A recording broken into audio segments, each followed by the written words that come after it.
Assalomu alaykum, hurmatli talabalar, ustozlar.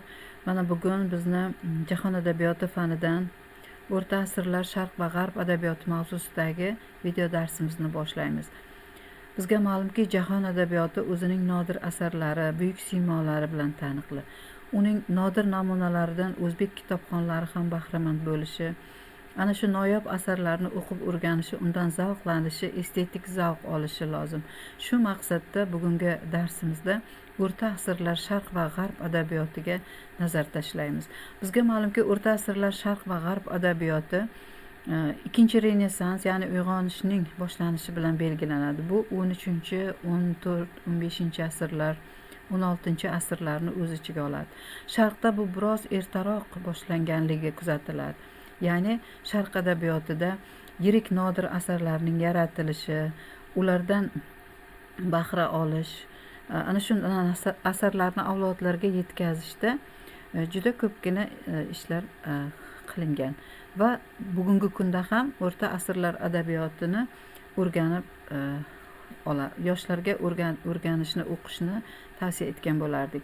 O'rta asrlar sharq va g'arb adabiyoti mavzusida bugungi video darsimizda biz reja asosida ish olib boramiz. Rejamizda birinchi sharq adabiyotining buyuk siymolaridan biri Jaloliddin Rumiy, uning falsafiy qarashlari, ijodi, asarlariga, ruboiylariga nazar tashlaymiz. Keyin rejamizning ikkinchi bo'limida Abul Qosim Firdavsiy va uning Shohnoma asariga nazar tashlashni lozim bildik. Umar Xayyom ruboiylaridan va so'ngra g'arb adabiyoti, ya'ni g'arb adabiyotining o'ziga xos jihatlari va yaratilgan ba'zi bir novellalar, risolalar yoki qo'shiqlar, u paytlarda o'sha dramatik asarlarga ham nazar tashlab o'tamiz. Sharq adabiyoti o'zining klassik adabiyot nomi bilan ham anchagina mashhur bo'lgan. Ya'ni klassik adabiyot bu namunali, mumtoz adabiyot nomini eslatadi.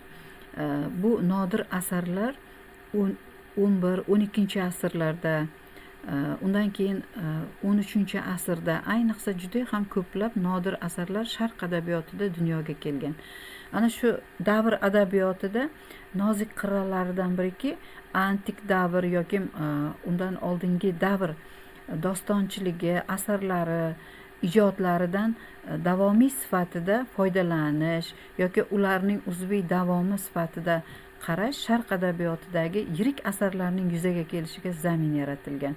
Yoki lirikada ham juda chiroyli ajoyib ruboiylar, g'azallar, mumtoz adabiyot, ya'ni g'azalchilik an'analarining davom etishi, shu davrlarda ko'pgina nodir ijod namunalari yuzaga kelib qolgan. Ana shunday asarlardan yana biri Jaloliddin Rumiy ijodidagi nodir asarlar deb bildik. Jaloliddin Rumiy sharq adabiyotida o'zining buyuk mutafakkirligi, mutasavvif shoirligi, donishmandligi, yirik ijodkorligi bilan butun sharq adabiyotchilarini, she'riyat muxlislarini o'ziga rom etib kelgan. Uning asarlari sharq va g'arbda juda ham mashhur bo'lgan. Mana masalan 16 asr ijodkorlaridan Wolfram Goethe shunday deydi. O'zining Mag'rib va Mashriq asarida Navoiy ijodini, Abdurahmon Jomiy ijodini, Firdavsiy ijodini, Jaloliddin Rumiy, Najmiddin Kubro ijodlariga juda hurmat bilan qaraganligi va ba'zi o'rinlarda ulardan ham ijobiy foydalanganligi, estetik zavq olganligi, unga qandaydir estetik g'urur bag'ishlaganligini, ta'sir etganligini ijodiga ta'kidlab o'tadi.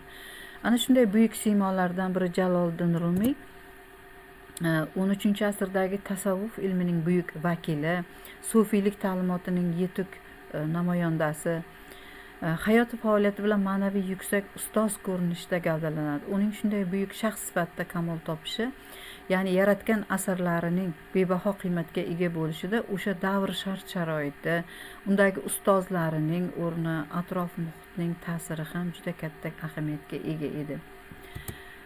Jaloliddin Rumiy 1207-yil Balxda, o'sha davrda Xorazmshohlar davlatining yirik shaharlaridan biri, ya'ni shaharlar onasi degan nomga sazovor bo'lgan Balxda Bahovuddin Valat xonadonida tavallud topadi. tasavvufdagi Mavlaviya tariqatining asoschisi ham hisoblanadi. Arab, fors, turkiy tillarida ijod qilgan. Otasi Bahovuddin Valad sufiylik va fiqh ilmida juda donishmand kishi bo'lgan. Bir necha avlod bilan Najmiddin Kubroga taqalib, o'sha Najmiddin Kubroning davomchilaridan, shogirdlaridan sanalgan. Shu bois ham otasi juda ilmli bo'lganligidan Xorazmshoh, ya'ni 1199-1220-yillarda hukmron bo'lgan Xorazmshoh saroyga taklif etgan. Lekin Bahovuddin Valad uning taklifini rad etib, maktabdorlik ham ilmiy ijodiy ishlar bilan shug'ullanishini, mashg'ul bo'lishini aytadi va shundan keyin ular o'rtasida biroz nizolar ham bo'lib qoladi. Mana shu umuman olganda Najmiddin Kubro ijodida asosiy ijod jarayoni keyinchalik boshlangan. Ularning oilasi Xorazmdan ko'chib chiqib, ya'ni haj bahonasida Damashq, Qohira va boshqa shaharlarda bo'ladi-da, yo'l-yo'lakay o'sha Rumda Konya shahriga qo'nim topib qoladilar va o'zi asli tug'ilgan joyi Xorazm, Balx viloyati, lekin dini millatini turk deb taniydi dunyo. Jaloliddin Rumiyni o'sha 1230-yildan ijodi boshlangan bo'lsa, shu ijodining eng nodir asarlari sifatida o'zidan 5 ta muhim qimmatbaho asar qoldiradi. Bular Devoni Kabir asari, u Devoni Shams Tabriziy, Devoni Shamsil Haqoiq degan nomlar bilan ham mashhur bo'lgan g'azal ruboiylardan tashkil topgan asar. Ikkinchi yirik asari Masnaviy Ma'naviy asari 25700 baytdan iborat bebaho tasavvufiy ishqiy asar hisoblanadi. So'nggi yillarda taniqli o'zbek shoiri Jamol Kamol tomonidan asarning 2-3 jildlari, shoir Asqar Mahkam tomonidan 4-jildi o'zbek tiliga nashr qilib, o'zbek kitobxonlariga ajoyib tilda taqdim etilgan. Fiqhi Mafiqhi asari, ya'ni ichingdagi ichingdadir asari Mavlononing suhbatlaridan iborat falsafiy kitob hisoblanadi. 1998-yilda Toshkentda o'zbek tilida nashr etilgan. Asarda ham juda ibratli, hikmatli so'zlar, saj usullarida, chiroyli baytlarda berilganki, o'qigan kishini o'ziga sehrlamay qolmaydi. Mavoizi Majolisi Saba asari, bu asar ham Rumiyning 7 o'gitlardan, pand nasihatlardan iborat asari hisoblanadi. Maktubot asari Mavlononing turli davrlarda zamondoshlariga yozgan maktublaridan tashkil topgan asar.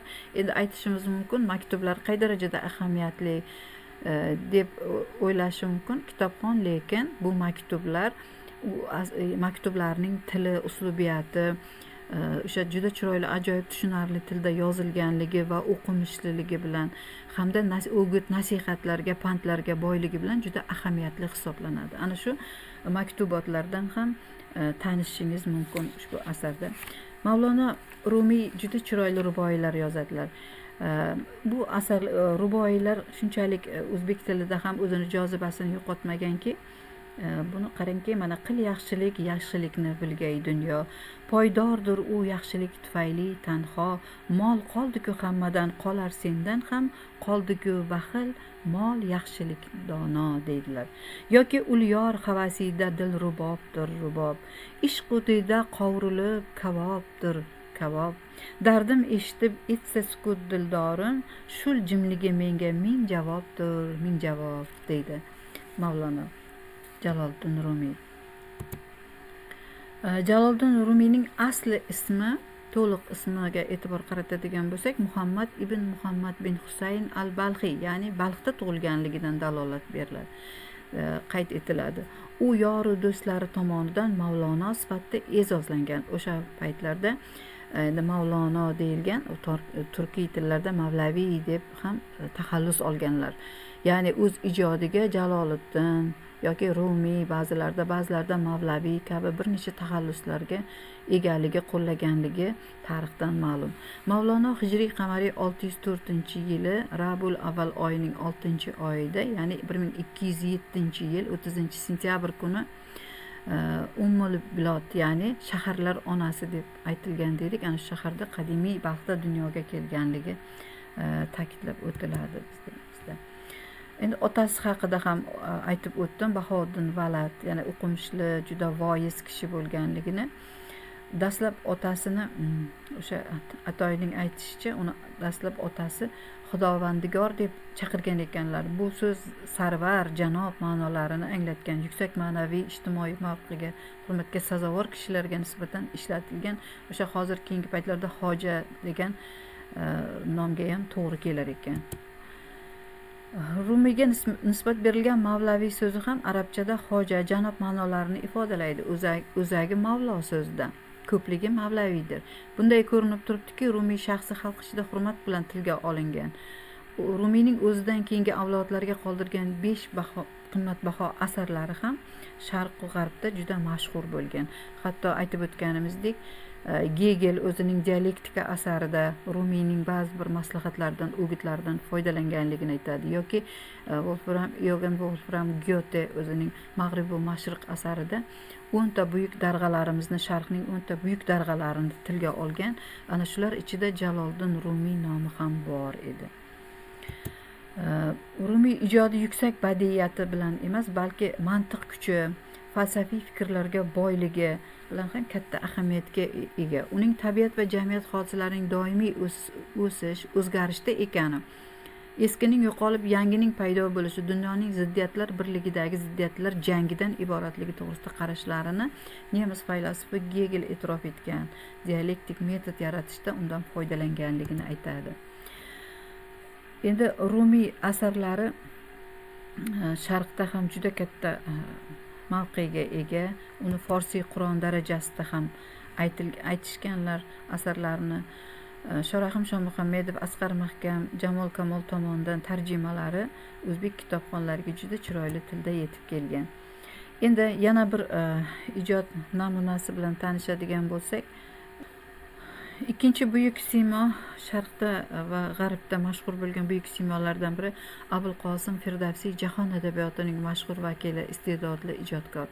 Uning Shohnoma asari 1000 yildan buyon Sharq xalqlari adabiyotini bezab keladi. Unga juda ko'p murojaat qiladilar. Ya'ni Shohnoma asaridagi o'sha shohlar haqidagi ajoyib dostonlar, rivoyatlar asosida bir qancha filmlar ishlangan. Abul Qosim Firdavsiy taxminan 940-941-yillarda Xuroson yaqinidagi Tus shahrida Boj qishlog'ida dunyoga keladi. Shohnoma asari undan qolgan yagona yirik badiiy asar hisoblanadi. 60 ming baytdan iborat, ya'ni 1000 ta dostonni o'z ichiga olgan deyiladi.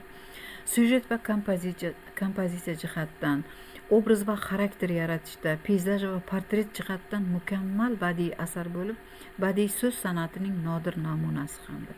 Masalan, asardagi o'nlab dostonlarning ko'plab syujetlarni o'z ichiga olganligi, ko'plab tarixiy shaxslar, shohlar haqida, shahzodalar haqida va antik davr xalq og'zaki ijodi haqida juda ko'p boy ma'lumotlarni berganligi bilan asar juda ham ahamiyatlidir. Mana shu Shohnoma asaridagi dostonlar asosida ishlangan Siyovush haqidagi qissa, Zahokumoron kinolarini ishlangan kinolarni ham o'zbek kitobxonlari juda yaxshi bilishadi. Asardagi obrazlarni, hatto juda turli tuman obrazlarni 3 turkumga bo'lib o'rganamiz. Masalan, mifologik obrazlar bor u yerda. Kayu Mars haqida, Xusheng haqida, Taxmuraz, Jamshid degan mifologik obrazlar uchraydi. Ya'ni Jamshid haqida, buyuk bahodir shaxs haqidagi, yoki Kayu Mars dunyodagi aqlli o'sha yirik inson haqidagi, yoki afsonaviy qahramonlar, masalan, Som, Rustam haqida, Bijon, Narimon obrazlari bor. Tarixiy personajlar, masalan, tarixda o'tgan Bahrom Shoh haqidagi Bahrom Go'r obrazi bu yerda uchraydi. Xisraf Parvez shoh haqida, Anushirvon haqidagi ajoyib lavhalar ham asarda uchraydi. Endi mana bu obrazlarda, masalan, juda ko'plarda xalqning orzu-istaklari, qahramonlikni nima qilganligi ko'z ostiga keltirib, ular xalq sevgan qahramonlar obrazlarining ajoyib syujetlarda berilganligi, ularning obrazlarini juda ishonarli qilib ishlanganligi o'zbek kitobxonini ham juda quvontirgan.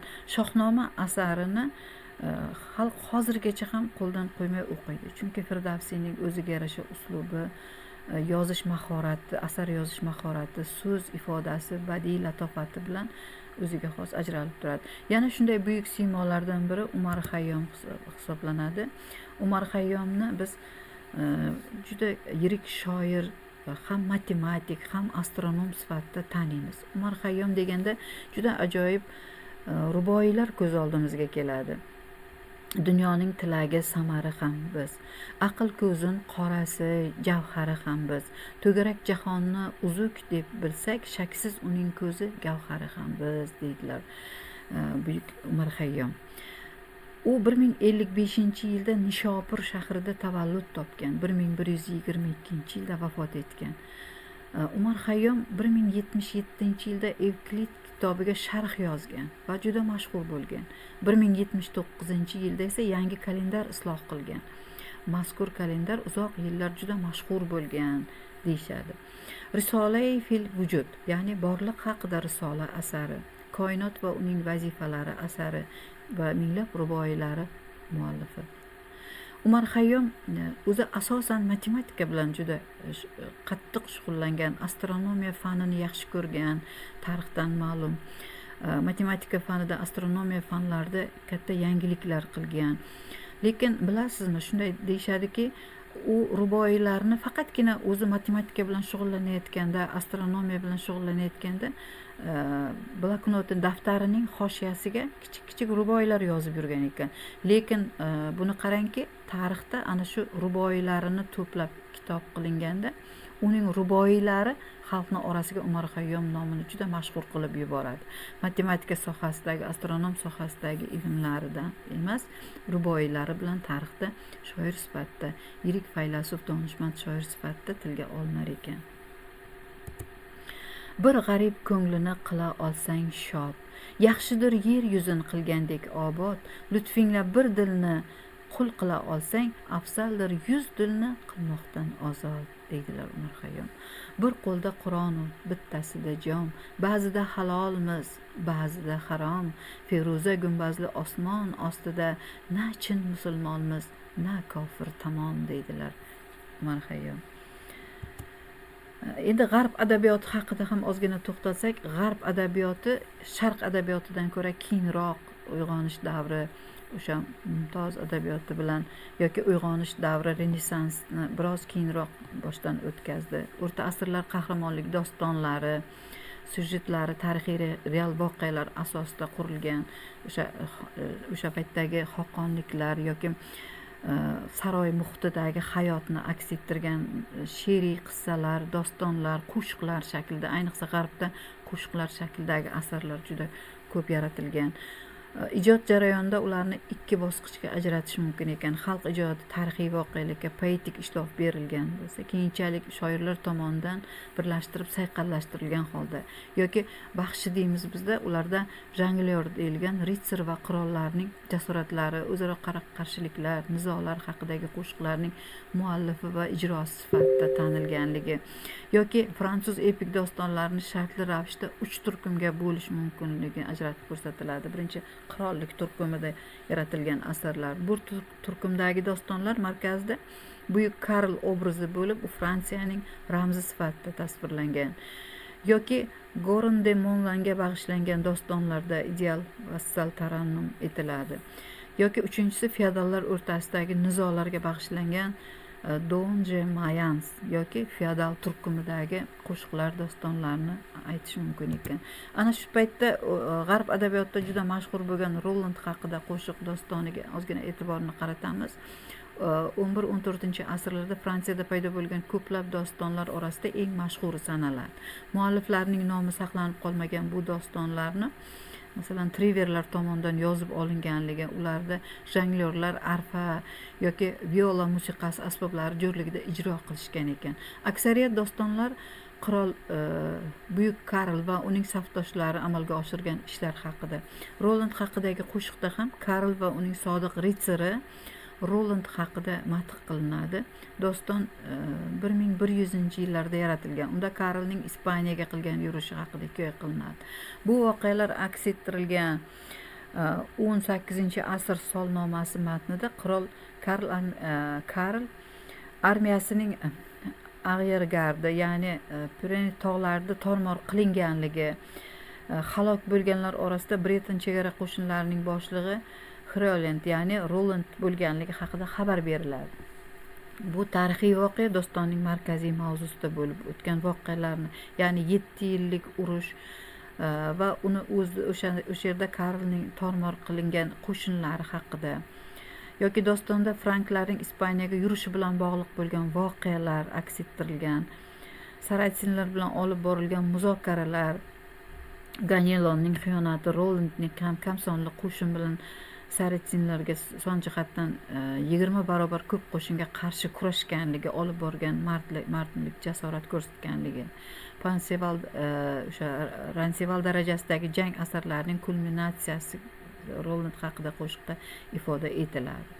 Rolandning jasorati, uning sodiq do'sti Oliverning aql zakovati, ularning aynan shu epizodda vatan manfaatlari uchun fidokorona qilgan janglari ko'z oldida namoyon bo'ladi. Oliver o'q tegib o'ldi, 12 ta jasur perlar halok bo'ldi deydi. Yaralanganlar arxiyepiskop Turpin tomonidan Turpin yiqildi. Og'ir yaralangan Roland jang maydonida yolg'iz qoladi va eng oxirgi vidolashgan narsasi o'z qilichi, ya'ni uni Durendal deb nomlangan ekan, hamda burg'usi, o'sha paytda qo'shiqlar shaklida ijro etilgan janglarda o'sha marshlar ijro etilgan burg'usi Olifant bilan ham vidolashgani aytiladi Roland haqida qo'shiqda. Umuman bizni sharq va g'arb adabiyoti keyingi davr adabiyoti uchun asos manba bo'lgan bu ijod namunalari hali hanuzgacha xalqni to'lqinlantirib keladi. U asarlarga bir qancha sharq va g'arbda yaratilgan asarlarga murojaat qilinadi. Hatto keyingi davr 18-19 asrlarda yaratilgan ma'rifatparvarlik asarlarida, jangnoma asarlarda ham mana shu uyg'onish davri deymiz, sharq va g'arbda uyg'onish davri yoki klassik adabiyot bilan nom olgan davr ijodidagi asarlarga ko'p murojaat qilingan, ulardan ilhomlanilgan va keyingi davr asarlari, dostonlarning yaratilishida, keyingi yozma adabiyotlarning vujudga kelishda bular ham manba sifatida foydalanib kelingan. Bugungi video darsimizni mana shu bilan yakunlasak, umuman olganda Jaloliddin Rumiy ijodi bilan keng tanishish istagida bo'lganlar, Abulqosim Firdavsiyning Shohnoma asari bilan chuqurroq tanishish istagida bo'lganlarga mazkur ijodkorlarning, donishmand, mutasavvif ijodkorlarning asarlariga murojaat qilish, ulardan o'qib o'rganishni tavsiya etib qolgan bo'lardik.